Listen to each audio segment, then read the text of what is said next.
It was just another quiet Saturday on my ranch. I own a small farm just outside of town, and recently hired a new farmhand named Lucas. He's in his early 40s, quiet, strong, polite, and happens to be an off-duty sheriff who likes to help with farm work on his days off. I never told the neighbors about his real job because, well, it wasn't their business. Our farm isn't part of the nearby HOA, but we live right next to a community that is. And that's where she lives, HOA Karen. She's the type who walks around with a clipboard, scowling at lawns, checking mailbox heights, and making everyone's life a little more miserable. She already didn't like that my ranch wasn't in the HOA, and especially hated that I refused to follow their community guidelines. That morning, Lucas was working near the fence that borders Karen's property. He was wearing jeans, a ball cap, and a shirt with some dust on it. Pretty standard for ranch work. I was fixing a tractor when I suddenly heard yelling, Karen screaming at someone. I walked over and saw Karen standing across the fence, pointing and yelling at Lucas.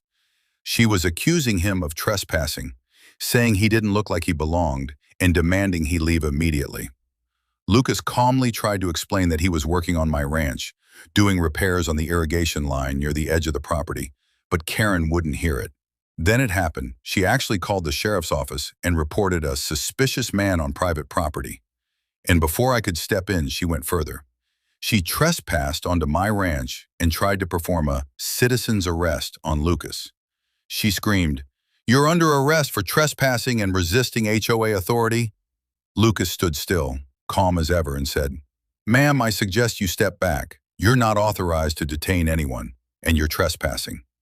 That only made Karen angrier. "I am the HOA security chair, and I know my rights," she yelled.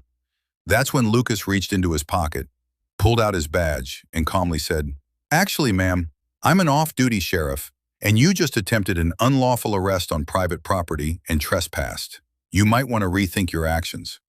You should have seen her face. It went pale in an instant. She started stammering, trying to backpedal, saying it was all a misunderstanding and that she was just trying to protect the neighborhood. Too late. By then, the on-duty deputies had arrived, and they knew Lucas. After a quick exchange, Karen was put in cuffs for trespassing and making a false report. Turns out this wasn't her first run-in with the law. She'd previously harassed other neighbors over property lines and even tried fining someone for not having matching flowers in their front yard.